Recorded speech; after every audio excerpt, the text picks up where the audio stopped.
I never used Periscope. Never once. For police chases, I use it. Come again? Wait, you watch Wobb's police chases? Of course. You put me on that. Oh, they're addicting, man. Amazing. There was one. There was one police chase where he had to like kill the stream because the guy got shot on stream. That'll get you. Got like lit up in the middle of the road. Did he live? Sure didn't look like it. But welcome to the morning show. My thinking is, when it comes to those police chases, I feel like you're a liar if you say you're watching them for it not to have a dramatic ending. Are there? I usually watch them hoping that they will sit down and have a mediated discussion at the end and hash out their differences respectfully. Well, then you're agreeing with me. Yeah. People actually say that? I thought that was like not even one where you pretend. No, I mean, so when he posts these police chases, anybody that's watching right now like has to know this. When he posts these police chases, if one of them ends in dramatic fashion, like ugly, he immediately pulls it. But those are the ones that everyone's trying to watch, and not the ones where he hits the spike strip, pulls over, and puts his hands up. Like you need the dramatic flair at the end. You know what I mean? Oh yeah. I saw one the other day. The guy got out of his car and ran. He ran into a house and then he managed to get back into his car and kept going. It was insane. He took like a pee break? He ran through this guy's house, got out the back, hopped the fence, and circled back to his car before they knew what was going on and started driving again. It was one of the more unbelievable things I've ever seen. He should be allowed to get away after that. Yeah. Like, have you ever looked up at the sky and seen a plane and it looks like the plane's going down? All the time. And you're like, all right, well. Do I know anyone flying today? If it's going to happen, let me get my phone out. Yeah. Not to say that you want to see anyone perish, but sell that to the news, man. They give you $100 for that bad boy. But as humans, I think we instinctually have a, can't look away. Can't look away. Yeah. Think about it. You come up on an accident on the road. Are we just going to watch like rotten.com videos for the next hour or something? No, that stuff's too intense, man. No. That stuff is rough. But like you come up on an accident on the end of the road, you're not, I mean, I'm slowing down. Like flat out, I'm rubbernecking the shit out of that. Am I the only one? No, I know what you're saying. I mean, I don't go outside. Yeah, I don't go outside either. That's a fair point. I always find it funny though on Twitter, like it'll just be like some horrific event and then every news person gives the token like, hey, we're sorry to hear this, but can we use your photo and video? Yeah, all the time. It's like my house burnt down and everything's gone. It's like, hey, sorry to hear that, but do you mind if we use your only memory, which is this video? Like, jeez. Yeesh. Welcome to the Awesemo Morning Show. Dave Loughran, Ben Rasa, Josh Engleman, making things happen this morning. Got a lot to talk about, and you'll find out what that's going to be in a moment from now. Because we're just going to run with it. Keep you company. So will we. Yep. Exactly. Keep you company this morning. Yeah. Get into some sports discussion, see where it takes us. And that's the fun of all this, just see where we go. I do want to start with this, and you guys probably aren't going to like this, but it's happening anyway. And, it speaks to the time and age where something comes to your mind, just say it. You know what I mean? Just say it. Yeah, that always goes over well. Especially on a live stream. Nothing bad has ever happened to people with that philosophy. Right. Especially on a live stream. Yeah. Did you see the video of the guy in the snowy mountains who got his face eaten off by a bear? I know that it happened. No, I didn't catch that one. You didn't watch that video. No. I saw you post it in our DM. That's about as close as I came to. Thanks, by the way. I told Strafford if he doesn't look it up on his own, I'm going to post it. And I'm a man of my word. I told you the other day, Luffy, I wanted to watch The Revenant. This is like the real life version? Real life Revenant. except 100 times worse than the ref in it. Like this guy's entire face is gone. Yeah, that's not good. And Not he's good. talking. Here's why I don't mind talking about it. They surgically repaired his face, and he looks like pretty normal. Amazing. Modern medicine's amazing. And I guarantee you, anybody watching right now is Google searching or Twitter searching this. No. Yeah, see, Italian Mamba says he was still talking. He was talking without a mouth and without eyes and without a nose. Just insane. Anyway. All right. Nah, man. All right. Nah. Yeah, that's a nah wave. I can't look away. That's the problem. Anyway. I can't look. My big question was, why wasn't he quarantined?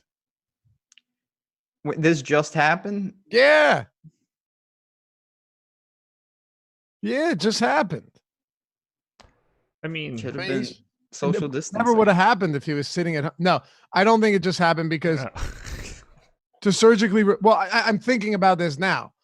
To surgically repair someone's face, that had to have been like 1,800 surgeries. yeah. You know what I mean? Yeah, Yeah, that would I mean, take a you're while. rebuilding a human. You're starting from scratch. Yeah.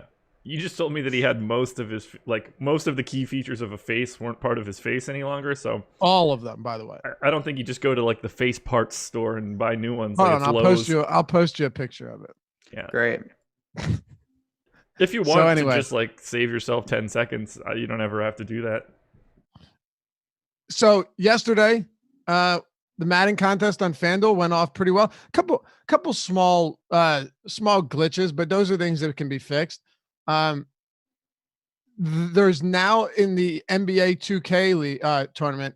Well, let me first say, fellas, that the matchups we have left are amazing. Like, I think we're going to begin to see a lot of really close games. I think we're going to start seeing some back and forth. If overtime was going to happen, it's going to happen in round 2. And I feel very confident in saying that. I hope you're right. I'm ready for these games to go off. We've got a good crop of 8 now. Like Yeah. or at least we've got a decent set of 6 with one additional team coming out of that Spurs Suns game that it could be like a problem. And it's kind of cool that tonight we have the 04-05 Suns against the 04-05 Spurs, the same teams that met in the Western Conference Finals that year. Yeah. Now the Spurs won 4-1 in that game. In that series. Yeah. But the Suns finished the season first in the West, obviously first in the division and first in the conference. So this, in my opinion, is one of the most evenly matched games we've actually had since starting this, outside of Manu Ginobili not being on the Spurs. I'm so pumped for it. This This is a real isn't- rivalry game. Yeah, is this where Nash got hip checked? I think so. Or is okay? Was that this? Yeah, that was an insane series. Let me double check it. The other thing that's this goes without saying because it's the second round, but we've seen teams. Every team has either won one or multiple games now. So like these are teams that we've found very impressive. I'm interested to see like, will the trend continue of some teams pulling? Like, will there be different tiers? Will the Suns roll a Spurs team who rolled the Pistons? It or will wasn't it this become- team, by the way. Okay. Yep, it was 2007, Yep. Oh, but wow. it was This is the preamble. Robert Horry. Yeah. Is the H hard like that? You're probably right. It's probably not No, it's Ori, Horry. Yeah, but Hori sounds I kind of mean, wild. it is Ori. Okay. you're right. It's Horry without the H. You're right. I never really I never thought to look it up. And No, you you're hear right. everybody say it every other way. Like, Yeah, it's never consistent. I look at that name and it's one of those names where I just like, it doesn't seem like it would be pronounced any other way than the way it looks because it's such a simple name. You know what I mean? I hear you. And Robert Horry, you're right. Ah, But he lit him up into the scorer's box, basically, yeah. or scorer's table. And then multiple suspensions. Yeah. Yeah. What was the suspension? What did the suspension? I mean, most look of like? the Suns got it. Amari got it for sure. Yeah, Mari, that is what I remember. That I remember Mike D'Antoni going absolutely insane right next to it when it happened. Yeah. Yeah. And none of those guys should have got suspended, but they kind of had to.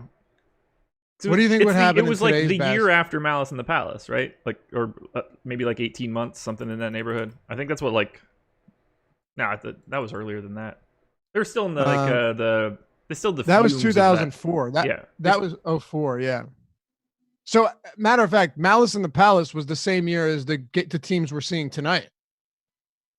Yes. Yeah. There you go. There we go. Oh man, I wish we had those classic teams. Like, I would love to do a Malice in the. I know I've said this a ton, but like, I'd just love to do a rematch of that. It'd be so fun. I mean, we can do that. How? We download those teams. So that's doable. Yeah. I see. I don't know these. Ben's with me on this one. Whenever you tell me that stuff, it's a surprise. Yeah. Surprise! I didn't think we could do what we already did, so that's where I'm at. What's the most memorable basketball game? And by the way, glad to have everybody with us today. Like we said, we're gonna brainstorm some new ideas, come up with stuff. And anyone ever has recommendations for what stuff they'd like to hear talked about in the morning, hit us up. We'll talk about it. This is just a way to pass the time. You know what I mean? We're not going to talk about Rocket League. I know Josh wants to learn me on some Rocket League. Maybe we could do that. But I was watching some of it on YouTube just to see what it was. And it's like a monster soccer ball flying 100 stories in the air, followed by a robot car that's not far behind. I don't even know what to make of it. I'm out. More fun to play than watch. Yeah. And more fun to watch than talk about for an hour. Right. Like if there were like 6 of us in a living room and we were just like smashing beers and going one-on-one against each other, we'd have a blast. Yeah, I would do. It's that kind of game. Except we can't all be in a living room together because of the Rona. So. Well, we can. We would just never we'd never leave that room again. Right. Exactly. Which honestly, probably be real fun and worth it. We'd have a good time. Anthony Marcus says everyone's getting rolled left and right in this tournament. Coach is not giving their guys enough blows.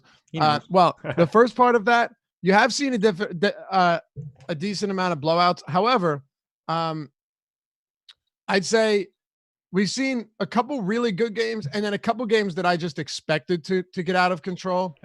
Yeah. I don't necessarily think tonight's game 04-05 Suns, 04-05 Spurs. I think that's going to be a good one, like real good. 11-12 Thunder, 15-16 Warriors feels like it's going to be incredible. Yeah. I don't know 15-16 Cavs, 86-87 Lakers. I don't know what to expect with that. I would assume that you guys would take the position you've had for a while now, that this is the one older team that has a legitimate shot of taking this to the finals. Yeah. But that 15-16 Cavs team looked pretty damn good as well. I mean, seeing what Magic did in that game, just like hanging whatever it was, double-digit points, assists, a ton of rebounds, steals, block, like he did everything out there. And we haven't seen a lot of people in any of these games like just straight filling the stat sheet. And maybe that is like the key to beating, one of these newfangled teams. I don't know. But all of the teams that are in it now outside of the Lakers are either 2004 or recent or more recent. It's wild. Yeah, it's crazy. And a lot of those older teams not only lost, but got rolled. Yep. So, well, like the 88-89 Pistons didn't stand a chance. I wish I didn't take them. I'd be perfect right now. Oh, that's who you had. Yeah. And that was the one game that we kind of felt like was a toss-up. Right. And basically, we just didn't have enough information on teams that have short benches at that point. I probably would have took the Spurs knowing what I know now. Not because they won, just thinking like, oh, they're just going to play the best guys on their team for a while. Right. If the Spurs had played in the play-in game, I think we all would have had a different take on that game if we had seen them just once. 100%. Yeah, I don't know. I like this Spurs team. I think what we saw at Tony Parker is just going to be really good in this game. Yeah. I think he's going to be really good. So what's the most memorable basketball game you've ever watched in person? It doesn't even have to be like a finals game. What's the most in person? Like no. Like I if I said in person, I didn't mean that. What's the most memorable game that you've watched. When I say live, like you watch it on TV live, you know what I mean? Not highlights of it from when it like an 88, 89 game or something like that. I have an answer for being in. I have two answers for being in attendance, but one for like watching at home. Okay, what do you got? So 2 for being in attendance. Lofty, you might remember this one. Do you remember the Eagles Cowboys game where Emmitt Smith ran into the line, got stuffed, but they got to run another play, and then Emmitt Smith ran the exact same play and got stuffed again? Yep. Oh, dude. So I'm at that game with my dad. Merrill Reese, that is awesome, by the way. Merrill Reese's call on that, the Philadelphia Eagles radio broadcaster, was, they stopped him again! Dude. They stopped him again! Amazing. I'd have to look up I should look up the date of the game. I have never been so cold in my life. It was freezing balls in Philly at that point in time. And you were at the vet. I don't know, 10, 11, something in that neighborhood probably. At the vet, which had a holding cell in the basement of it with a judge. And we were sitting, where we belonged, 600 section or something stupid. Yeah. That's a... Yeah, so the... So I remember that one very vividly. I went to a Duke St. John's game at MSG that Duke lost on 2 free throws with no time left on the clock, which is crazy. Okay. Marcus Thornton, maybe? Is he at St. John's? I thought he went to LSU, but I might have to look it up. Anyway, hit a free throw with no time left to win it. But game that triggers me, Syracuse, Vermont, 2005 NCAA tournament. I'll remember that game till the day I die. You said that on the stream the other day. Yeah. I'm with a group of my friends. We're all going crazy. I can picture that entire run up to the end of the game clear as day. Yeah, I would love to find, because I know what you're talking about. That was Emmitt Smith. That was 95, Josh. Emmitt I think Smith, Cowboys, Eagles, second chance stop. It was okay. Here. Yep. Oh man, but December 10th, December 11th, 1995. It was week 15, 1995. All right, so 1995 Pro Football Reference. Merrill Reese is amazing. He's a hero around our way. Cowboys were 12-4 that year. Eagles 10-6. That was like a big ass game. It was a good. Oh yeah, it was a. That division has some really, really amazing rivalry games. Like some amazing rivalry games. Here we go. Per Football Reference, it was 23 degrees with a wind chill of 8. And I am 9 years old. I was probably a real treat for my old man. I'm pretty sure he let me drink. That was back in the day when you were allowed to take like a thermos of hot liquor into a stadium. Oh, dude. Those were now you can't. Now if you get a beer, they keep the top of it. Or you get a drink, they keep the top of it. You can't, everything is plastic because they were throwing shit at people. And badly injuring them. It was crazy. Ben, what's up? I got to cut you off once. Troy Aikman was 11 of 28 for 110 yards in that game. Yo. Wow. Sorry, that stood out. It was 17-17, right, at the end. Yeah, they kicked the field goal in the fourth at some point in time. Yeah, I meant when he went for that fourth down on the second try, it was 17-17, yeah. I was 8 years old. Cowboys were 9-point favorites. Wow. In Philly. That's crazy. That can't be right. Where'd you find the odds on that? It's all on the Pro Football Reference sports page. But there's no way they're 9-point favorites in Philly. No, especially if the Eagles were 10-6. They were 9-5 going into that game. Cowboys 10-4. My only thought is this: you might have to correct me. I won't know. Someone was out. Quarterback might have been out. Rodney Peete started, which I know he did for a while. But was Randall already done at that point? That would be the only thing that would catch for me. But there's zero chance that they could have been 9-point favorites in Philly at that point. We could just find the game. What do you mean find the game? We could just find who started in that game on Pro Football. It was Rodney Pete. Oh, it was. I'm sorry. Yeah. I didn't. Okay, then that has to. We could check the game of or like earlier that Cunningham season. started 4 games that year. Interesting. Yeah, I mean, even if it is Rodney Pete's not causing them to be 9-point dogs at home. No, something else. There had to have been something else. What I really think is that that's just incorrect. Like wrong. Yeah, You it's could be just right, yeah. wrong. Ben, what's the best game you've ever seen? So I mean, I could split it into 2 different things. Like the best games are like super memorable ones, you know, like the Giants Patriots, LeBron game 7 against those Warriors teams that everyone's seen. Most of my like vivid memories are tied to gambling. I'm not surprised. 2003 Virginia Tech Miami, when D'Angelo Hall ripped the ball out and returned it for a touchdown. I was at a birthday party. I had taped the game. And this really happened. This is a true story. I was at the urinal and a drunk guy came up and was so happy. And we just randomly started talking and he told me he was a Virginia Tech alumni and they smoked Miami. And although I wanted them to win, I was so upset because I had the game taped at home. I'll never forget that as long as I live. And then you guys went into the stall together? Yeah, seriously. But were you gambling back then? Oh yeah. I mean, I was 14, so that wasn't that extreme. That was like one of my first really big bets in my whole life.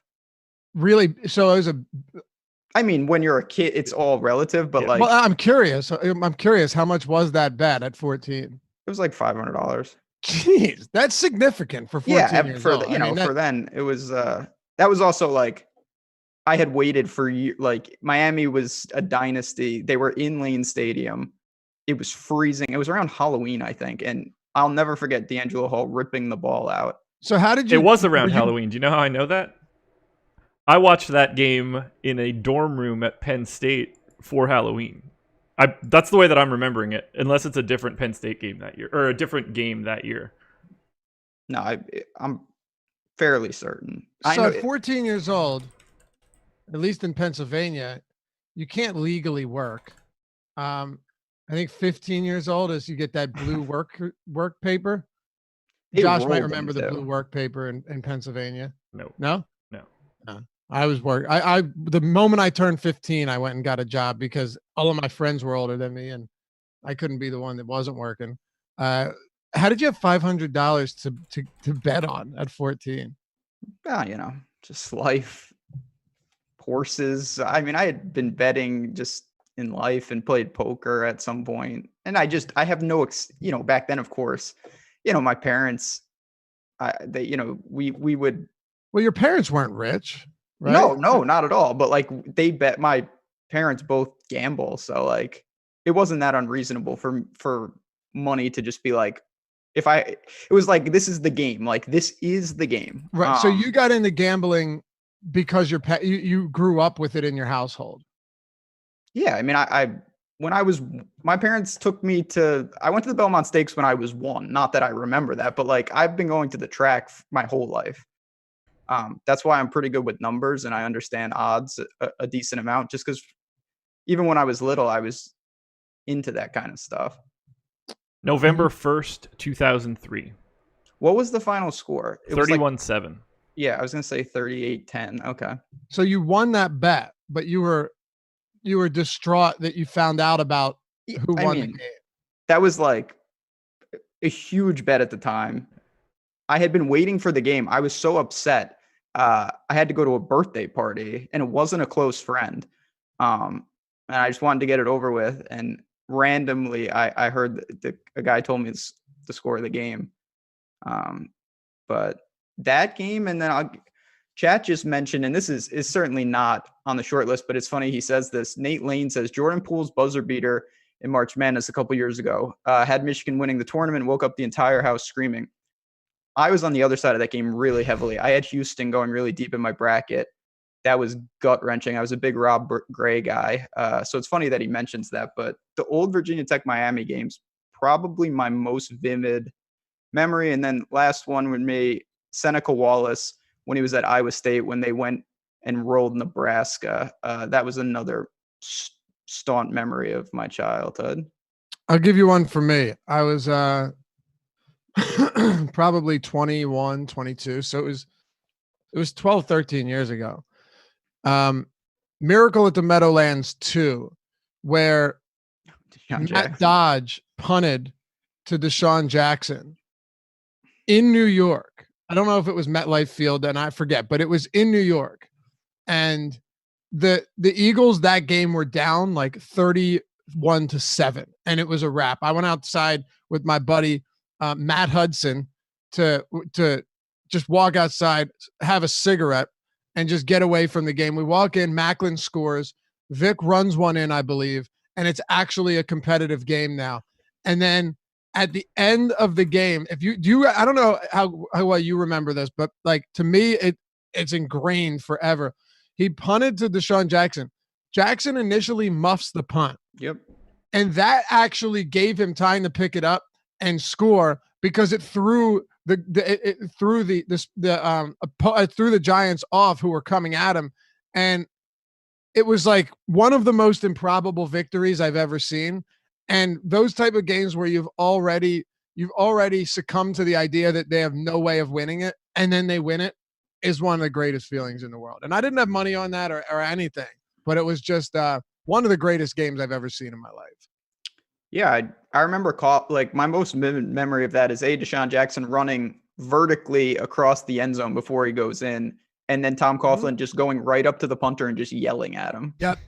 Face redder than ever. Yep. And then they got rid of him. Yeah, I remember that. Somebody's mentioning the UConn-Syracuse 7 OT game. I'm looking at that box score now. I was in college for that. That was bizarre. I was in a science lab. I just gotten an iPhone, and I got a text about it and pulled it up, and I ran out and ran back to my house. Dude, the iPhone has changed everything. Johnny Flynn played 67 minutes in that game.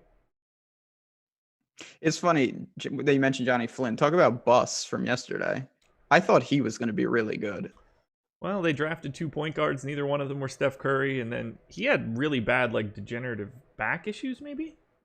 His was fully injury. Most of my, like, vivid memories, though, not surprising if you know me, like, are college games. Like, yeah, I would imagine so. The Florida State-Miami game where Roscoe Parrish got his lung collapsed in the rain. Not that team was any good, but that was the hardest hit I think I've ever seen. No joke. Ever? I'm talking about. Yeah. He squares Stanford Samuels square. It would be a penalty now. He gets him squarely in the chest, and Roscoe Parrish is just broken. Yeah. Yeah, that's it. I don't remember that game well, but I remember that play extremely vividly. That whole Virginia Tech Miami stretch was like that era of football, like really late 90s into the early 2000s, like Ken Dorsey style Miami. That's the peak of college football in my mind. Like that's just I didn't miss it. I watched it all day, every day. NCAA football for PlayStation was just the only thing Joey that Harrington season. So good. Yeah, Texas USC Classic, Auburn running the kick 6. Those are like, I don't have memories tied to those games. Super famous games though. I know where I am for both of those two things. Auburn, Bama. I was in Capitol Grill in Stamford, like a dodo. But I did have a great steak. That's neither here nor there though. I was at a friend's house in their living room.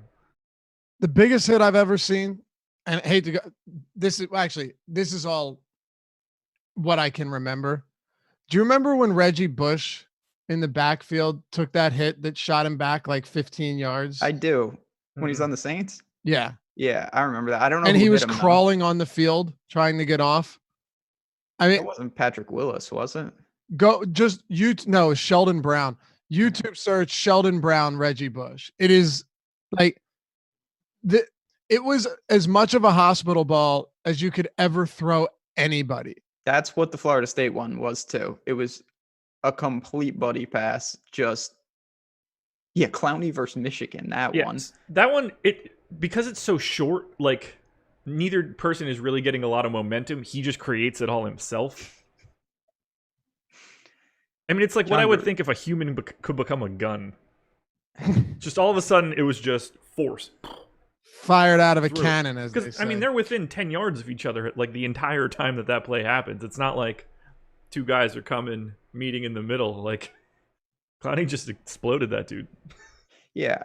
There's also a ton of plays that stand out. Like there's a specific run, Reggie Bush. It's funny you bring him up. Behind When the he back? was in college against Fresno State, he had a video game run that was like out of this world. A lot of those things are tied to me, like Roscoe Parish in the Rain. That's right, chat. You guys know what's up. Yeah. Luffy, did you watch? I know you're not a huge college football guy, but I really should have brought this up. Oklahoma and Boise State. Did you ever watch that game where they pulled out the double trick play and then they scored on the Statue of Liberty? I honestly don't remember. I got bowl more game, into right? college Fiesta? No. recently. Yeah, Fiesta. I got into college more recently just from a betting angle. But never got huge into it. So I probably didn't. I've probably seen the play. I don't recall watching. Was it at Boise State? Because I would remember that. It was a bowl game. Oh, okay. It was a neutral field. But it was like the string of plays was wild. Yeah. Zabransky, and then the guy proposed on the field. It's like a pretty famous string of stuff. Do you think Jonathan Taylor is going to be as good as everyone's saying? Because the guy has almost 1,000 touches. Jonathan at the Taylor collegiate Thomas? level. No, the guy Jonathan from Taylor. Oh. So there's a couple things about him that are weird. One, they don't catch the ball up there. I don't know if he can't catch or that's just what they do. Because Melvin Gordon was up there. I read that he can, but like they never use him for it, and he can pass block. But yeah, he kind of reminds me of. This could be a bad comp. I kind of think of Cedric Benson when I see him. Like ton of mileage. I don't know how versatile he's gonna be. I'm not overly sold. Like Najee Harris, who, when he comes out, is going to be a dangerous man. But have you been doing a lot of draft prep, Lofty? yeah, I have, and that's why I was curious to know where you were. For the serious show, I've been doing a lot of it, and I've had a great time going back and like watching some of these players. Like Henry Ruggs to me has the potential to be the next Deshaun Jackson. He's quite fast. Any of these people? He's Bama. Has anyone brought up? I don't know if, to tell you the truth, I have not done any draft preps. This is a guy, he legitimately might go undrafted, or maybe he's up there. There is a guy on App State named I think his name's Darrington Evans. He's a running back. Has he crossed paths with you at all, Lofty? So no, but I can tell you right now, as far as rookie rankings go, what's his name? It's either like Darrell or Darrington Evans is the last name. He's a running back from App State. He's a guy that I've had my eye on. I think he could be good. Darrington Evans from Appalachian State. He's ranked. So if you're in a rookie draft, a dynasty league, and you're doing rookie drafts, they have him at 38 among rookies. So that's very low. Now it's also a super deep, like this is the deepest rookie draft class I've seen in a while, but that's interesting you say that, because maybe he ends up being someone that's worth taking a shot on late in these rookie drafts where no one really knows what they're doing. Yeah, he's just someone I like the way he plays. He's versatile, can catch the ball. I don't know the measurements. I don't know any of that stuff. Obviously I have seen more App State football than most. That's for sure. They have Ruggs ranked 11th, which seems low to me. But I don't know. They have Rager, Justin Where's Jefferson, Judy, Lamb. I don't know. It's crazy. It's so deep. Lamb is quite good. Do you guys think Joe Burrows ends up being a star? No. Josh, I thought you were a college football guy. No, not anymore. Once the video game ended, I ended. Justin Herbert. He's the man. It's going to be the best of all of them. You think so? I do. Huh. I mean, that's just me being me, but I would rather take him with a middling first round pick than have the first pick and take Burrow. That's for sure. Wow. I wouldn't take him first. I get it, but I think he has all the skills. He's going to be in a good spot wherever he goes. I'm excited for this draft. I wish I was. Seriously, not having the video game has like dramatically changed the way sports work for me. I don't follow college basketball or football any longer because I don't have something that like keeps me following it on my own. Which means you need to start betting on it because that's the only way it's going to happen at this Well rate. said, Luffy. Nah, no interest. Because I can't play college DFS, and I loved college DFS. I had some big wins playing college DFS, obviously taking picks from people that I trusted because I didn't know the game well enough. But at the time, I never knew. There was never a time where I knew college sports better, particularly college football, better than when I could play DFS. And then it kind of took a backseat to everything else because they got rid of it. And then when they brought it back, I couldn't play it. So it sucked. I hear that. I mean, that's people ask me not to go on a tangent, but I get all the time like, how did you get into DFS golf? And that was an accident. I played exclusively college football. That was by far my best sport. And it got taken away and I didn't know what to do. And I just went to the sport that I thought was the most unsolved. Really? Yeah. I had no interest really in golf. I had never played it. I certainly don't play it in real life. It was a product of NCAA football going away for DFS that caused that. It was complete luck that I fell into that. Huh. I mean, it makes sense. That was brutal when it got taken away because they had monster prize pools for college football. Suck it, Ed O'Bannon. Yeah, Ed O'Bannon, not good. Yeah, Dalvin Cook, Lofty, I remember him in college DFS just being an absolute monster. Yeah, and there was one guy that it felt like every week was winning me money. I can't remember if it was DeAndre Washington or the other Washington from Texas Tech. He had a couple games where it was like he'd have 40 yards and 5 touchdowns. It was probably him. I mean, that's when Mahomes was there and he was putting up just stupid numbers in certain games. Who was the other Washington that was around the same time?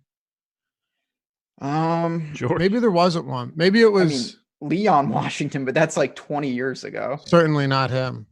It was George. Yeah, Georgie boy. Maybe it was James. Well, oh yeah, it could have been at Oklahoma State. Could have been. He was catching dangerous amount of touchdowns. Yeah, and I'm talking about two different positions, but I know there were two good Washingtons at the same time. James Washington was a stud. Yeah. He had Mason Rudolph throwing him the ball, I think. And who was the guy? Was it, you can help me, was it Robert Woods? Who had the 300-yard game? I mean, Robert Woods is another Oklahoma State. Oklahoma State had Dez, Robert Woods, Washington, and then people forget Justin Blackmon, I think, was better than all of them. Yeah. Yeah. Dude, his first season, he looked dominant as a rookie. He would have been amazing. Couldn't stay healthy, right? No, he got, drugs. Like so many DUIs. Yeah, alcohol. I think both, actually. Who am I picturing? I don't know, but everyone talks about Josh Gordon, and I get it. But Justin Blackmon, to me, would have been. He was that good. No, he was undoubtedly going to be a perennial, like 1,300-yard receiver. Who was their quarterback at the time? Was it still David? What, Garrard? That was no, because Blackmon was like after 2010 or 2012. Yeah, I think about that. Quarterback of Oklahoma State in 2011 was. Oh, sorry, I was Brandon talking about Whedon. Brandon Whedon? Yeah. Yeah, I knew that. I thought we were talking about the Jaguars. So it was 30-year-old Brandon Whedon. Yeah. Blaine Gabbert. See, I'm dialed in here. You got it, dude. He was 64 catches for 865 yards and 5 TDs his rookie year. And how many games? Right. I don't think he played 16. a whole 16. Oh, really? Yeah. Did he? He started 14, but he played started 16. 14, yeah. I mean, starting doesn't matter in the NFL. And did he get another season after that, or was just one? He did. Four He games. Yeah. And he had 400 yards in those 4 games, by the way. Yeah. That I So remember. He went crazy those games, and then everybody that had him was just like, well, now he's done. Yeah, that was a bad one, man. He was going to be really good. That's right around the end of me stopping playing like NFL season long. Oh, that Robert. Who am I thinking of? Yeah, Robert Woods didn't go to Oklahoma State. He went to USC. Yeah. Who's the other Woods that went to Oklahoma State? When you said Oklahoma State, I was like, shit, I thought that was USC, but I just ate it. There's another receiver Woods that I can't think of. Let's see. Rashawn Woods. Rashawn Woods. Donovan Woods. Who are these people? DeJuan Woods. A lot of Oklahoma State wide receiver. Rashawn Woods is who I'm thinking of. There was a wide receiver, and forgive my lack of knowledge here. It was one of those games between those like air raid offenses, whether it was, I don't know, was it Washington and like Arizona, and he had like a 350-yard receiving game, and it drives me nuts trying to think of who it was, because I remember playing him in DFS, and it was on those like 4 p.m. slates on a Saturday. They were great. If you had a bad one on the noon slates, you get in the 3:30 games, and it was just like offenses or teams that played zero defense and had, I think one of the teams had like 700 passing yards in a game and a 300-yard receiving performance. It was, I can't remember who it was. I guess it wasn't Robert Woods, but it was.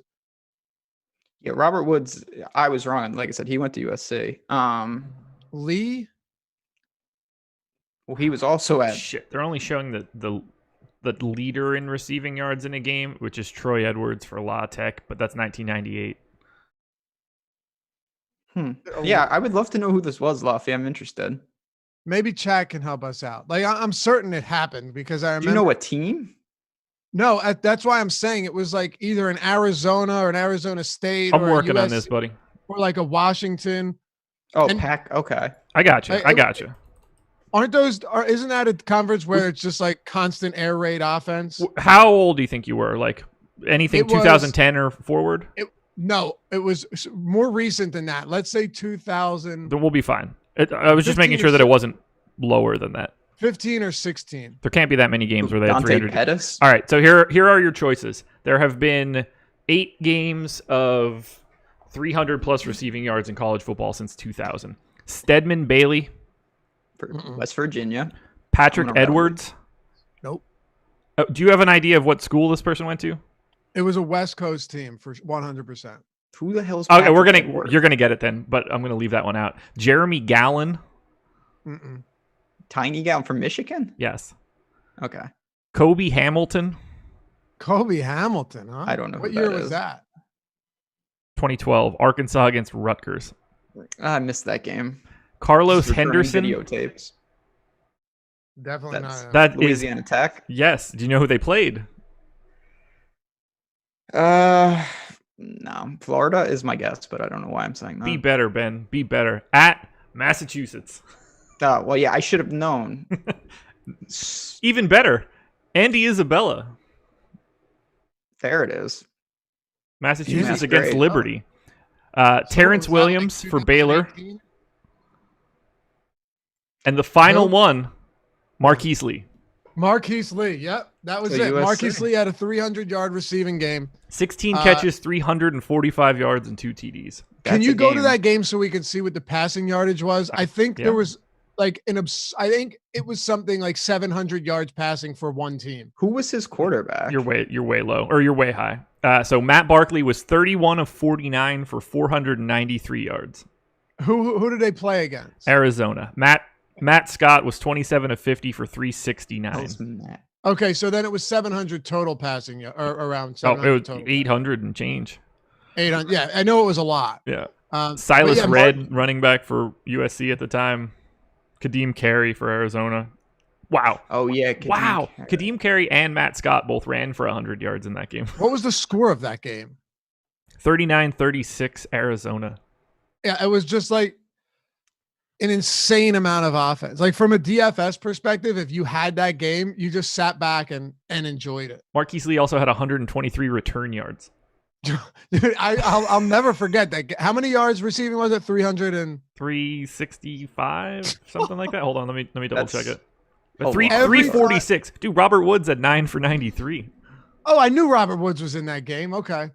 I don't know who's on the same team and stuff, but yeah, I remember. But that was the game where every time you looked at the screen, Marquise Lee was catching one like 30 yards downfield and running it for another 50 down the sidelines for a touchdown. Do you how have many touchdowns? 2. That's he ran the length of a football field 3.5 times and only scored twice. I'm guessing I could. Do they have? Do you have rushing stats? Yeah. Can you pull up like monster rushing games? Yeah. Oh, that's fun. Only thing I Yeah, want to kinda. see right now is there play-by-play for this? I want to see like what his plays were. You know what I mean? I really miss college DFS. Don't have it. I hated Me it. Too. I mean, I play still, but actually, I really should complain because what I do is I just get Chick-fil-A across the border so I can enter, and then I just get Chick-fil-A. So it's really not that bad of a routine. No, anytime Chick-fil-A is involved, it's a good routine. Not for some people. Listen, man, I'm not getting into that. The food's delicious. The How food's many? good. What kind of yardage do you want as the cutoff? I can only go from 20. I can go from 2,000 forward. Like 300 yards? Let's find out. 300 200 in yards. college is 200 in college is too easy. Yeah, 300 in college has happened 55 times. Someone just mentioned Samaje Perine. He had too. like What- 500. Can we talk about a bust, by the way? Like a colossal bust, Samaje Perine. Is he? In NFL? Oh my God, He's on yeah. the Redskins? I Yeah. mean, Yeah, he you was can't be a bust if you're a 4th-round draft pick. okay, but he was expected at the time to be their starter. I thought he would be good. He was supposed to be their starter. Go 350. I mean, then. Can you- every year the Redskins get a new starter. I know. Darius Geis was what, the next year? Then he blew out his knee. Run the Bases said Perine broke Gordon's record. Melvin had the record for 1 week. Yeah, I remember that. very true. Vivid. I have it in front of me here. November 15th for Gordon. Pirine, November 22nd. Did it the following week. Who else is up there? Wait, how many yards did Perine have? 427. Oh my God. Kansas? Melvin Gordon. Yeah, it was against Kansas. Melvin Gordon many was did against Melvin? Nebraska. They're many the only did two over 400 since 2000. Gordon had 408 on 25 carries. that's insanity. Yeah. How many scores? Gordon had 4. Pirine had 5. That's just stupid. Dude, that is nuts. All right, I'll go in order. Robbie Mixon. Robbie Mixon, Joe's unknown brother. I don't know who that is. Central Michigan. No. Kadeem Carey. Arizona. Yeah. Deem Carey. Garrett Wolf. I think he's a quarterback. Northern Illinois? That's it. Yeah, he's a quarterback. Yeah. That's insane. 2006. I remember that one. Like, not like I remember the game or anything, but I remember Garrett Wolf being at Northern Illinois. That's the Run height the of bases. that's the height of playing NCAA football and gambling on Yeah. college football for me. Run the bases asked about Sean Green, man. I forgot about that guy. Iowa. Yeah. Tavon Austin did it. West Virginia. 344. Wow. I'm just looking for other ones that would be fun to talk about. Matt Forte did it. Did he really? Yeah. Forte 38 did- carries. USF, right? No. UCF? No. You're in the ballpark though. God, I You're really in like the thought it right was USF. conference. Nah, I'm out. I thought it was one of those teams. Tulane. Tulane. Amir Abdullah was a bust as well. So many running backs that have gone to the Lions Shit, have Garrett been Wolf did it again. huge busts. My only memory of Amir Abdullah, it's actually pretty vivid. It's just every Thanksgiving by 12:30 just being like, well, I lost my Thanksgiving slate. Him and Theo Riddick are the same feeling for me. It's just every Thanksgiving they ruin it. Do you remember the Lions running back that became an Olympic runner after too many concussions? No. Barry Sanders. No. He had a huge game against the Eagles. What was Is his this name? recently? Like 8-9 years ago. Chat's gonna tell us because Chat always can Chat knows things. remember when we can't. Oh, dude, he was a little slippery fella. Like not a big running back. They drafted him. I thought it was relatively early. He was supposed to, it's a strange name. He's not from he ran for another country. I'm on it. He's not American. I'm trying to think of really fast guys. So the fastest guys I know are Jeff Demps from Florida, Traydon Holiday from LSU. Javid Best. Javid Best. Yeah, I wanted to get there first. Javid Best had the most extreme concussion I've ever seen. Dude, it was really bad. I mean, people thought he was dead. Do you remember that play? He gets Yes. launched into the air in the end zone and lands on his head. Of course I remember that. He never played again after that. Or was that he had a lot of concussions, but there was one that ended his football career. It was that one. I'm going to go out on a limb and say it was that one. So only 3 people ran for more than 300 yards more than once since 2000. Matt Forte, Really? 78 carries, 645 yards, 9 touchdowns. Wow. Garrett nine- Wolf. 9 touchdowns combined or in a game? Combined. Garrett Wolf, 2 separate seasons. And Jordan Lynch, also from Northern Illinois. Also a quarterback. Yeah. Wow. Yeah, because he was also... Actually, I don't think Garrett Wolf was a quarterback. Really? Well, so he might have been. They just might not have passing stats. Lynch was. He was 20 of 30 in one of those games as well. It's possible that he wasn't. I remember him being a quarterback. Now he's a running back. It says running back. Straight running back. Who was their quarterback it says then? running back. And he was number 25. Jordan Lynch. See, the memories are a little foggy. Josh Haldy, Phil Horvath. I don't know who those people Ben, are. who drafted Garrett Wolf? Who drafted Garrett Wolf? I have no idea. Josh, who drafted Garrett Wolf? Dark uniform. What was it, the Eagles? No. He stayed home, didn't he? Bears. Nice. Wow. You're right. He's from Chicago. It's Nice work there. It's a window of time for me. So like that 2004 to 2010 you've got, or something around there? That's pretty impressive. That is. I would say like 2 to 8 would be the core. After 2008, there's just too much beer. Wow, he was a 3rd rounder. You have that draft up? I can pull it up. So it's the Jamarcus Russell draft. Oh my God. Garrett Wolf. Mr. Scissor. That's interesting. Remember when Jamarcus Russell got pulled over with just like tons of syrup in his trunk? Little purple drank season. Oh, I always thought that story was about like pancake syrup. Yes. Yeah, that's exactly what it was. Why? Because he's so fat. All right. We'll go with that.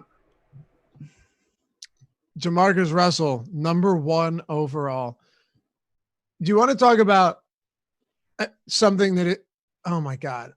So you probably Jamarcus think Markelle Russell, Fultz is a bigger bust. They're on the same page, but I wouldn't put him above Russell. He's Anthony Bennett page. Yeah.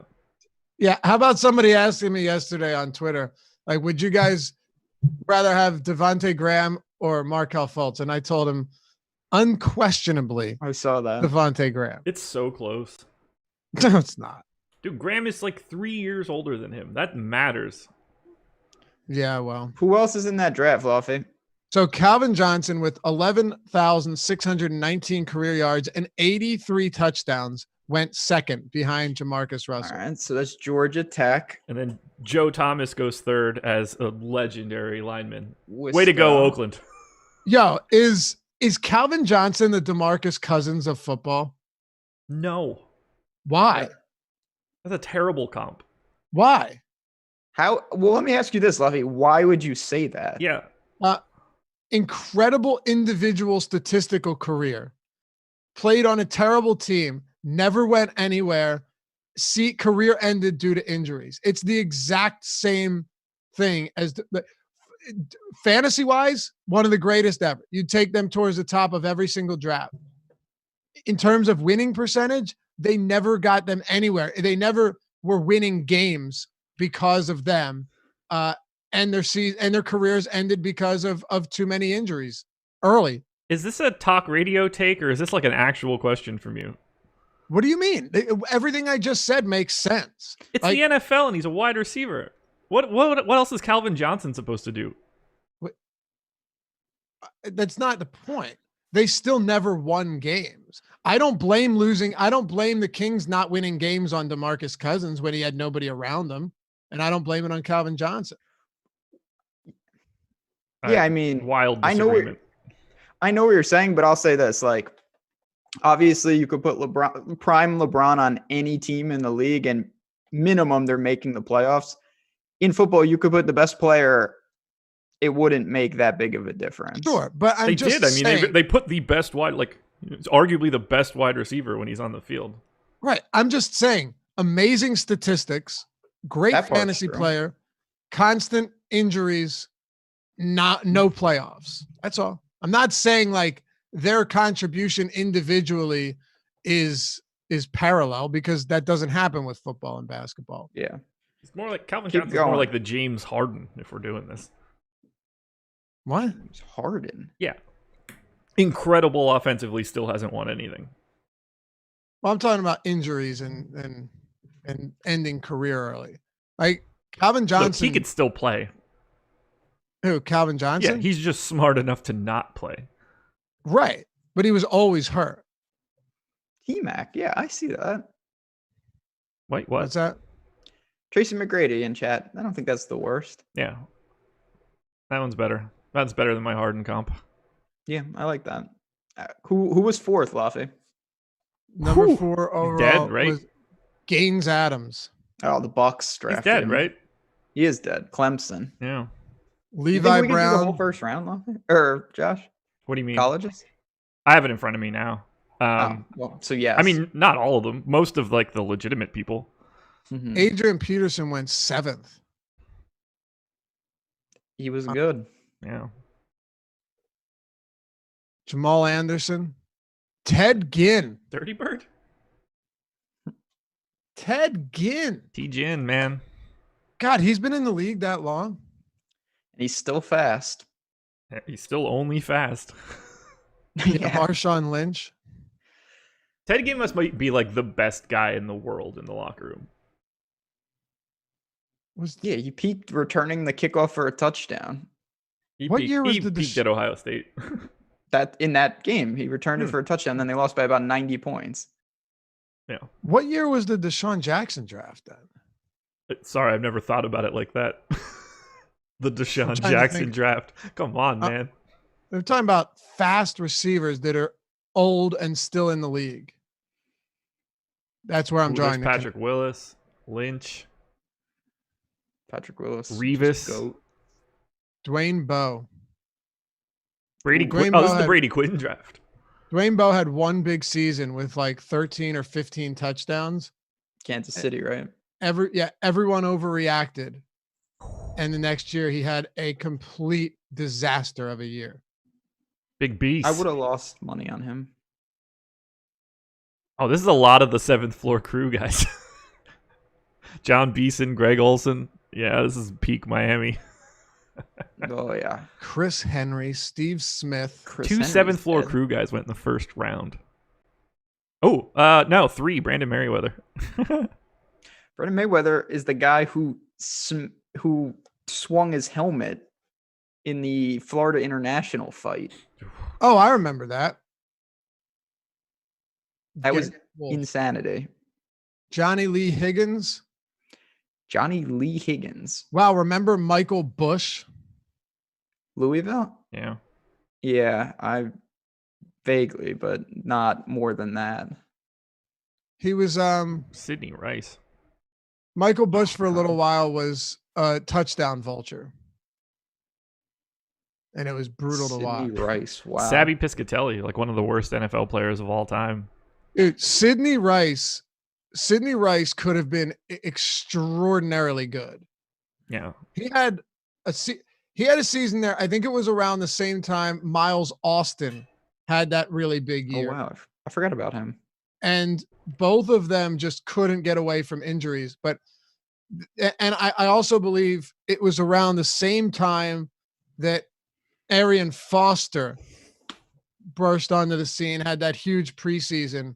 That might have been like 2009, but all of these guys were around the same time. All of them just extremely talented, and none of them worked out. Pretty sure Miles Austin got a huge contract. You got paid. Sydney, HB man. Blades. It was also around the same time that Jamaal Charles burst onto the scene because Larry Johnson said some disparaging things to his head coach. Yeah, that set the stage for where he is these days. Yeah. So, dude, Sidney Rice in 2009, that's just 2009, 1,300 receiving yards and 8 touchdowns. The next year, he had 280 yards. He played one more 16-game season after that for the rest of his career. He was always hurt. My first real big DFS sweat was with Jamaal Charles. Really? Yep, on a Monday night game against the Packers. But he was older at that point. He wasn't. Yeah, that was way, way later. Man, Cleveland Miles had Austin 2 first-round draft picks in this. Joe Thomas, which is as good as it gets. Brady Quinn, which is as bad as it gets. Yep, that's both ends of the spectrum. Oh my God, I forgot Miles Austin was on the Eagles. I don't remember that at all. His last year. Jamaal Charles, what you guys surely will disagree with this. Jamaal Charles would have been a top 5 running back ever if he never suffered both of those knee injuries. I honestly think he was. I've always felt that he could have been one of the best to ever play the game.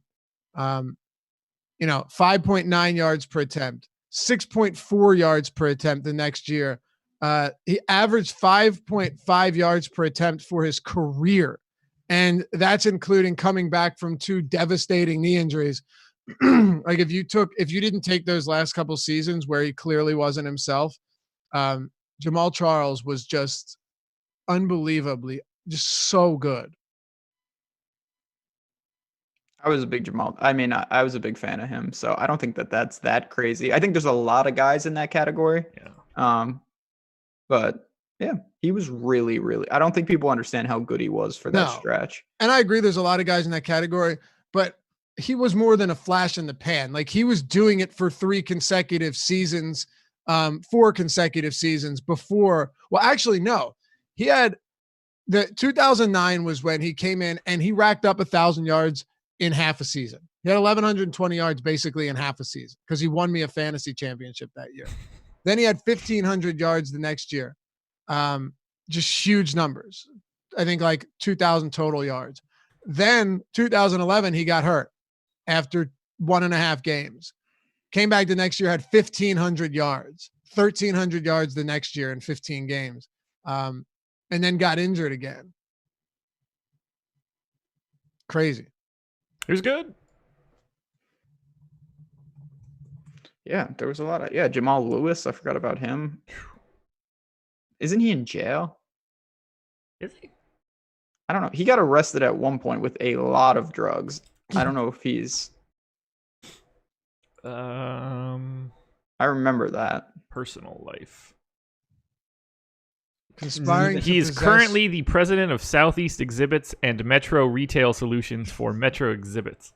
So I guess did 4 months. He did 4 months in 2005. Yeah. I was only 15 years off. Federal prison. Steven Jackson, yeah. Original Predator. He was a super beast. Truth. Steven Jackson. Man. Oregon State. Josh is Stephen A and Laffy is Max. No way. I'm Max. Thank God. I guess I can be the Your Molly Third Karam. person on the... Yeah, that's Jalen Rose's wife. Yeah, that's me. That makes sense that Josh is Stephen A. No way. In all seriousness, I'd rather be Stephen A. Okay, we'll switch. Yeah. I can't stand Max Kellerman. I'm not a huge fan either, but I don't want to be Stephen A. I appreciate Stephen A. I don't. He's good at what he does, but he's grown on me. Where do you put Skip Bayless? He's got to be like in a totally different category of bad. Fucking right? hate the guy. Okay, yeah. Absolute good. That's bottom. correct. I don't watch any of that stuff. Me neither. I can't. Me neither. I'm a PTI type person. Yep.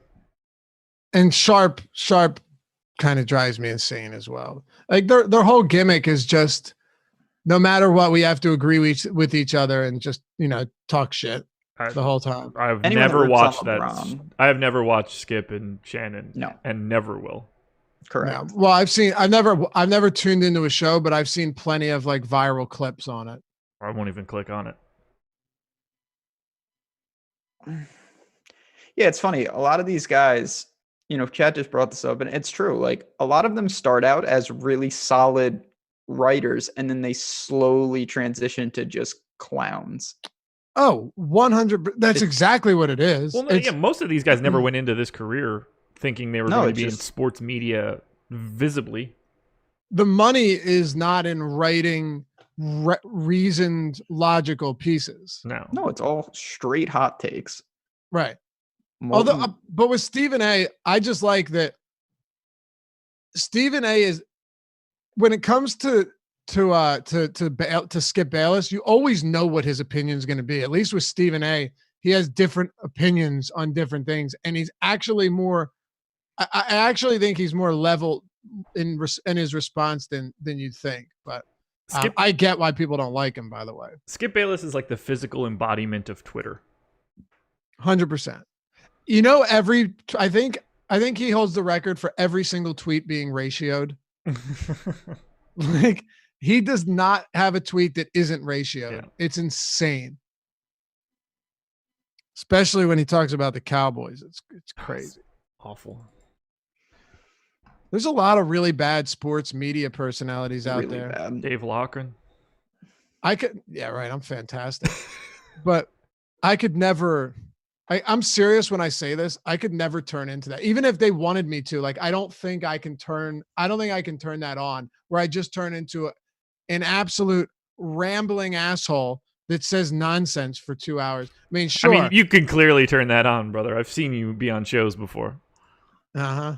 Yeah, okay. I wish I had that. Easy. But I can ramble about nonsense, but not in the sense that, not from a above someone else standpoint, not from a like, I know this, you don't know shit type of standpoint. I just like talking about odd stuff. That's different than what Skip does. He's intolerable. Wish I had that because it would be a lot easier. Like you can make inroads saying crazy stuff that you don't believe, and I struggle with that. Most of my insane things, for the most part, I believe the core of it. I don't just do it to do it, which can be problematic at times. Well, what can I say?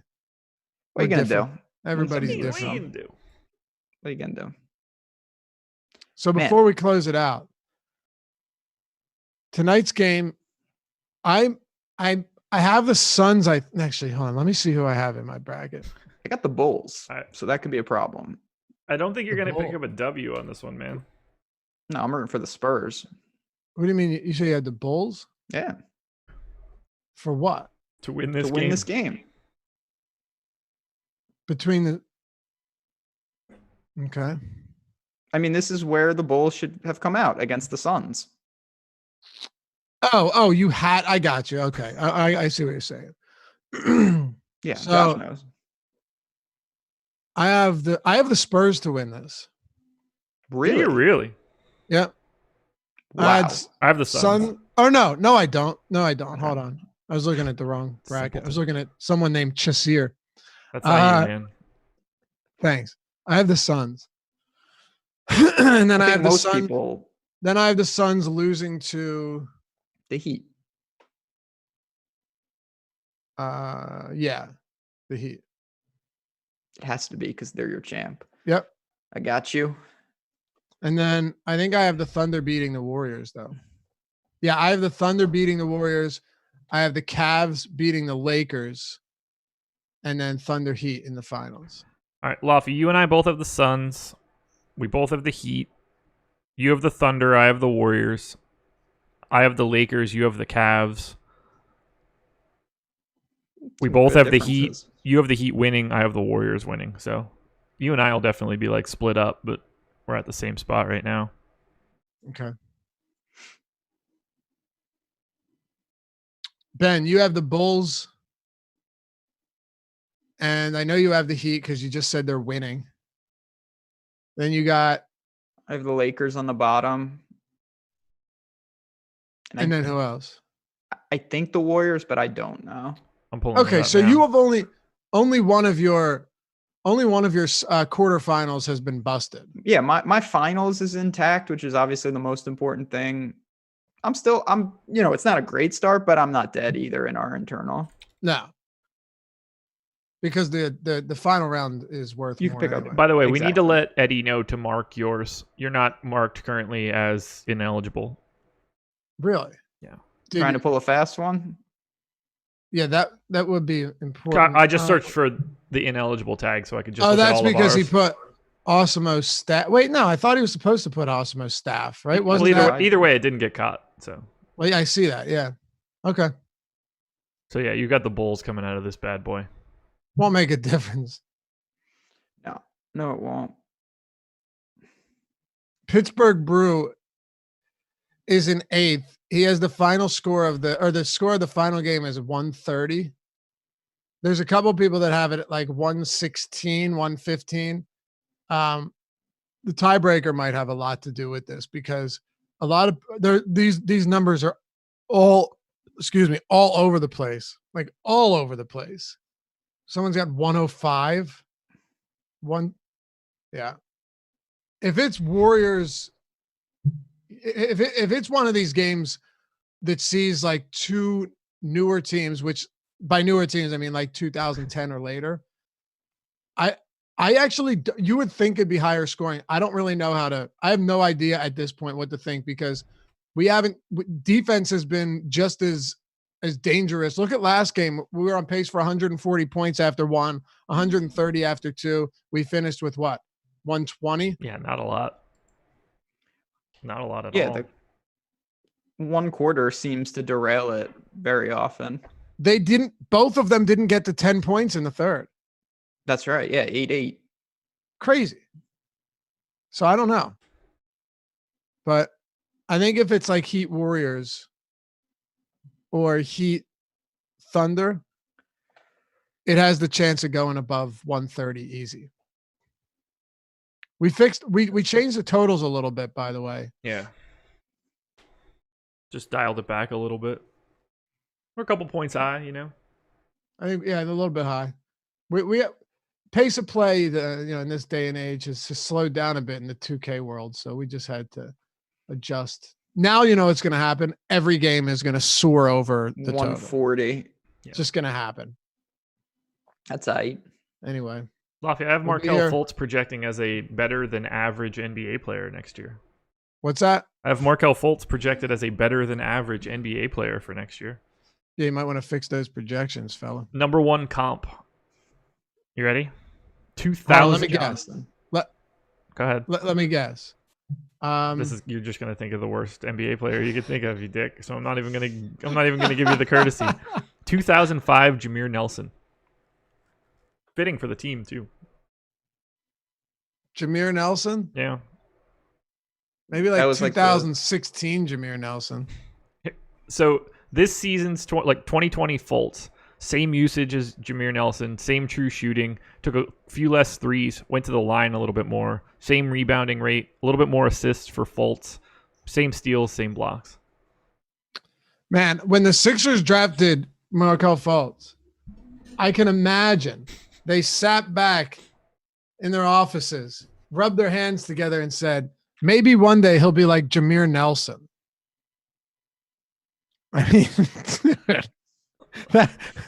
Like, wow. How?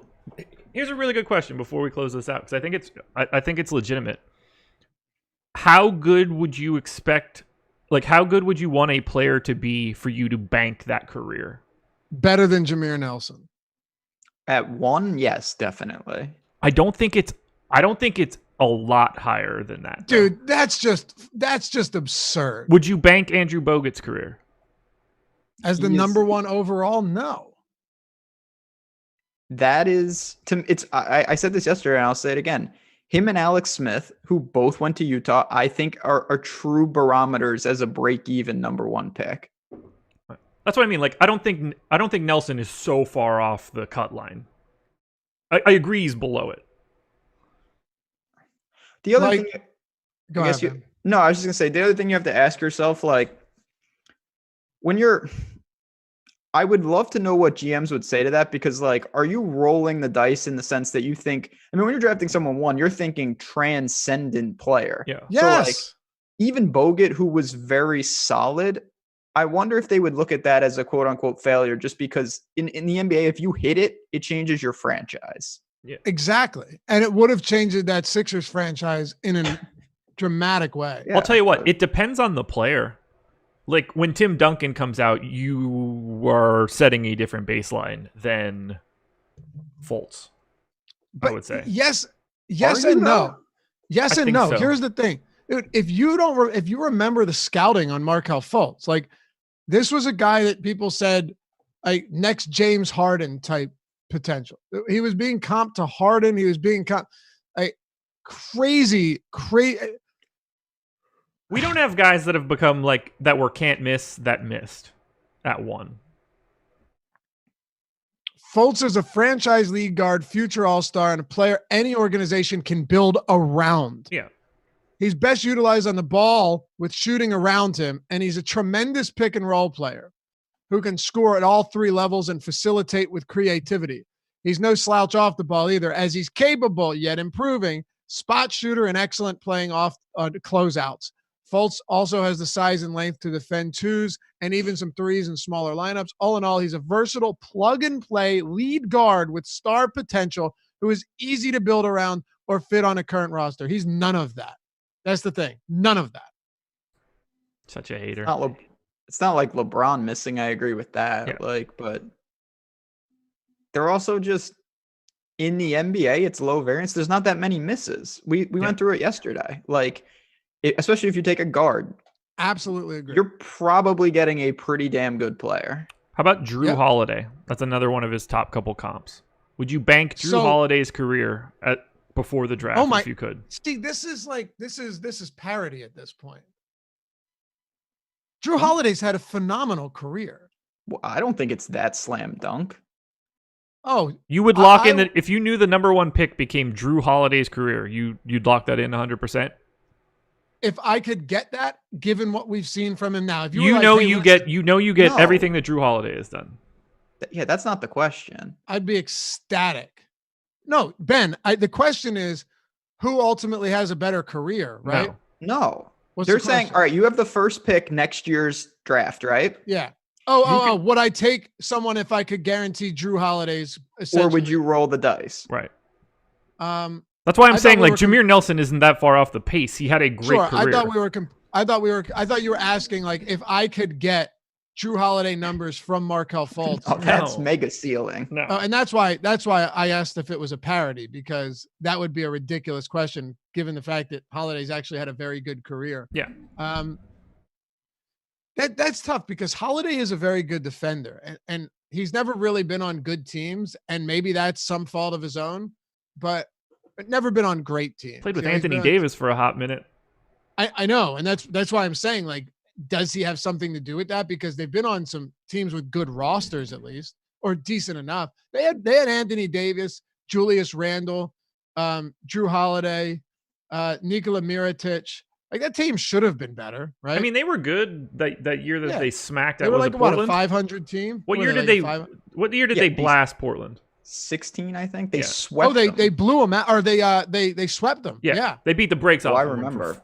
And then 4 they games. got smoked by the Warriors, I think, in the following round. Which, touche. They were sense. smoked by the Warriors a couple times. Yeah. But Yeah. As they should be. I think they took a game from them once, but okay, so So you said That's a no to tough- drawing the line at Jameer Nelson. I don't disagree with you. yeah. Is Drew Holiday different? Jason Terry.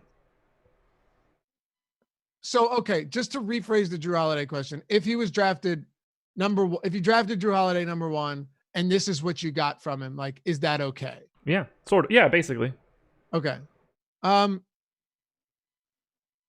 I don't think it's a bust per se, because he's been like a valuable player and someone that would be starting on pretty much any team in the NBA and putting up solid numbers. But I don't think you're ecstatic about that. No, I think in terms of Ben saying like number one picks, there's the idea that they're transcendent, and some years they aren't, right? Some years they're not expected to be. It's not ecstatic though. It's what is the baseline where you would be willing to take it? Whereas like if you were slightly better, you'd take it in a heartbeat. If you were slightly less, you'd want to roll the dice. What's your break? Who's your break even player for the first baseline pick? For being willing to take someone at one is such a difficult question to answer.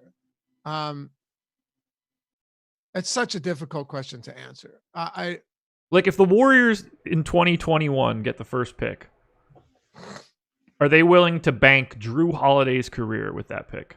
Like, well, assuming he's the best in the draft, like it's just I would say no. If I have to answer, it's a very broad question. If I had to answer, I would say no, because I look at some of the first, like, for example, Ben Simmons still has a long way to go, but in terms of potential transcendent talent with what he's able to do, Ben Simmons as a number one for me, even though he's not shooting, is still someone I look at and I say, I'm totally okay with that. Anthony Davis is someone you look at and you say, of course, no question. Drew Holiday is still quite a few steps behind those guys, but he's also Drew Holiday's so far above your average NBA player. Put it that way. And obviously this is a bit of a risk tolerance question too. Sure. That's what I'm saying. I said, if you drafted Holiday number one overall, you're not here's the thing. That team, assuming he stayed with the franchise for the whole time, yeah.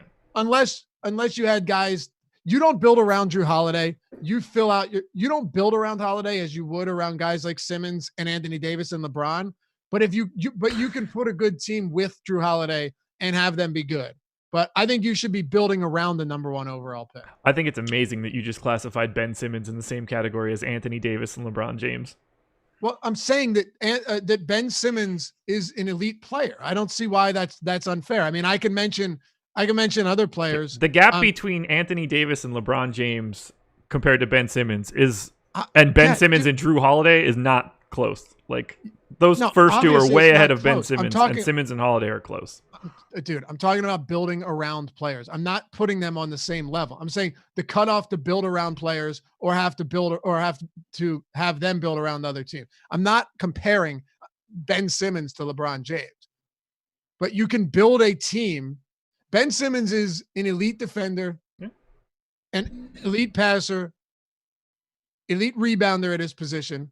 The shooting is obviously a concern, but when you talk about having all of the physical tools to be one of the best in the league, Ben Simmons has that. So I don't think it's crazy to say, oh yeah, first overall pick in terms of what he's capable of doing physically. It's so far, it's leaps and bounds ahead of what Drew Holiday could do. And I think you would agree with that. The peak. Yeah. Yeah. The ceiling. Right. I'd love to ask this question to Daryl Morey. They would all go for ceiling, though. That's the one thing I think we're not considering. Smart GMs would. Like Morey would say no to what we're saying. A lot of GMs would be like, yeah, I'll take Drew Holiday. You have to go for ceiling. Yeah, I think there's some arrogant GMs that would throw back guys even in the next tier. Yeah. You want Ben Simmons' number one comp out off of 2020 that isn't himself? Because 18 Ben Simmons and 19 Ben Simmons are his top two comps. What's that? 2009 Rondo. I mean, that's weird. I think it's spot on. He's just tall Rondo. But Rondo in 2009 was spectacular. So yeah. So was Ben Simmons. 5-win player in 2020. I obviously have some concerns with Ben Simmons. I mean, no one's a harsher critic than myself, but when you watch him out on the floor, to look at him and not think, wow, he's different than most players, because of his physical attributes and his ability to just get up and down the court to one-on-one defense against a 1 through a 5. That's a very unique type of player that you cannot find unless you get Giannis Antetokounmpo, 15th overall, but you just don't find those players outside of the top couple picks in a draft. That's all I'm saying. Ben, why doesn't Ben Simmons shoot? Like, what do you Can't. think the reason is? He's afraid. Yeah. You think it's He fear? can shoot though. I don't know what else it could be, because my whole thing, if it wasn't fear, he would just be missing. Exactly. Like Giannis, because Giannis can't shoot and he jacks up 5-6 threes a game this season. Like Westbrook, we saw in the game, no fear, just launching. Yep. Apprehension to shooting is obviously, to me, much worse than being a bad shooter. How do I'm you willing get to this take 'em. point with that sort of like hiccup in Because your game? Because he's transcendent in other areas. He doesn't need to shoot when you're in college and stuff. And now I'm not saying it's catching up to him, but it's only limiting in this type of environment. That's what I would say, at least. I would agree He with signed his that. extension, right? Like he's booked into big money, right? Or is that coming? Yes. No, he is. Like, let me ask you guys this. Why Where not he's shoot at now? right now, where he's at right now, would you be satisfied with DeAndre Ayton as your number one pick? No. Right. No. Hold on. I'm saying forget about who went behind him in the draft. Still no. Okay. I'm closer to saying yes than you are. It's early. It's hard to do it when Yeah. a guy that early. I know. And I said it's tough to say, but I would take Drew Yeah. Holiday's career over DeAndre Ayton's career moving forward. Not like moving forward, but like really? if I could bank Drew Holiday's career for DeAndre Ayton, knowing what I don't know know if now, I'm I willing to would take go it. that far. I think DeAndre Ayton can be really, really good. I think it's going to be really hard for a center to be really, really good. Karl Anthony Towns, number one overall. See, Cool with that's that? Like, yeah, that's a he's good one. transcendent offensively. I don't think it's a slam dunk that every GM would take him. What do you mean? In the question, like, of you can get you're drafting a guy in 2021. You can either let him play out, I agree with you. or you can get Karl Anthony Towns. Knowing what we know, I don't think every GM would say I'll take Karl Anthony Towns. Everyone should get fired if they say no. I They would can't- bet some would say no. I mean, how much they can't win games with him. I'm just saying. Is that true? They haven't been. He's had less help than just about everybody. How many different coaches has he had at this point in NBA career? He's had Two. Andrew Wiggins hanging around his neck for 4 years. What's he had? 2 coaches, dude? I think it's a lot more than that. He Flip. played under like McHale at one point, didn't he? No. Towns 3 came into the coaches, maybe? league in 15-16. So that's 15-16 Minnesota is Sam Mitchell, Tom Thibodeau, and then Ryan Saunders. Right. So not that much. I mean, like, Tibbs is basically like the worst guy he could have had. Sure. I'm just saying that if we're looking at everything and you're talking about like transcendent players that can revolutionize the way a team plays the game and can change the direction of a franchise, Karl Anthony Towns never changed the direction of that franchise. I mean, they made the playoffs in 17-18.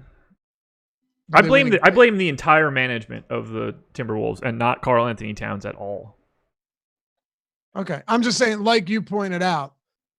Well, the funny thing is LeBron James can't even be had in the same conversation as literally anybody, because No. Anthony Davis didn't really like LeBron James won games on his own. Yeah. And he did it a lot, and he did it every season, and he did it no matter who was on his team. Granted, they needed help and they got some help, but Anthony Davis hasn't done that. Karl Anthony Towns hasn't done that. Kyrie Irving hasn't done that. This is very unique to one player. Towns is shooting 40% from 3 for his career. Yeah, I mean, he's a phenomenal player. He's also a very bad defensive player, though. So that really hurts. Their defensive rating with Towns on the floor really takes a hit. I think a little bit of that is product of circumstance for the Timberwolves, in that he is the sole quality offensive player. I And guess. otherwise, like, he's got to give it back somewhere. Like, they were good defensively when Robert Covington was on the floor. Like, while on the floor, who contributes more to winning games, Joel Embiid or Towns? It's probably not close. No, it's Embiid. Like, and I'm not. You're deep into these analytics. If you were to look, I would assume that Embiid, just based on how good he is defensively. Yeah. It's Embiid. Like, the gap between Embiid's defense to Towns' defense is bigger than the gap between Towns' offense and Embiid's offense. I would agree. Yeah. Would you take? I would take Towns over Embiid if I had to build my team starting today. What if the injuries were? I know this is completely hypothetical. What if the injuries were never an issue? It's Embiid. Full stop. Like, pretty easily, right? Yeah. If Embiid was just built like Karl Towns, like not like built physically, but like just didn't get hurt, not injury prone. Yeah.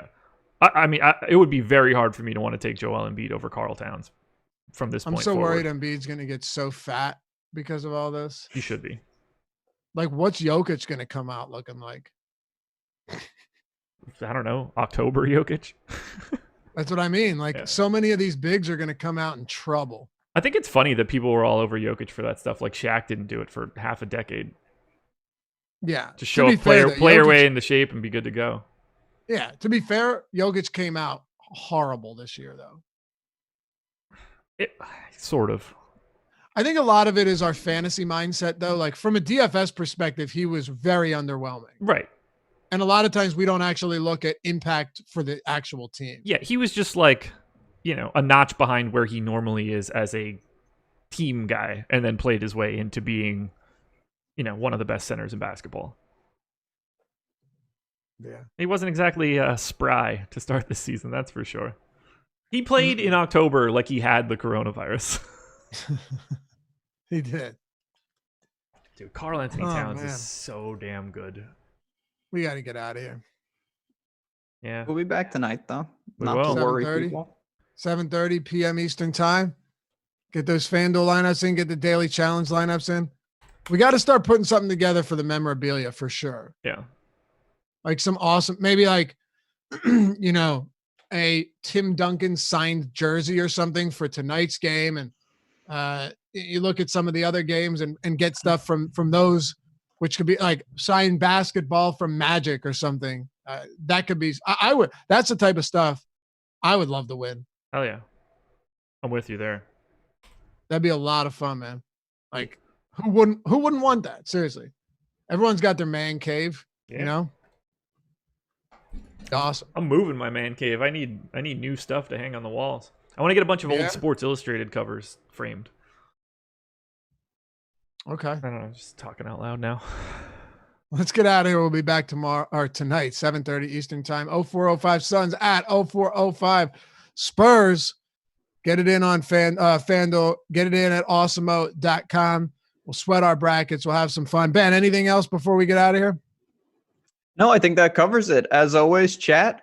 Thanks for stopping in. We got a lot of people in there. I know times are tough. We're thinking about everyone, but we appreciate you hanging out with us every morning. You have ideas, let us know. We're kind of just going to keep it light, have some fun and do some things. And then we'll be back tonight for the second round, tipping off of the NBA 2K challenge.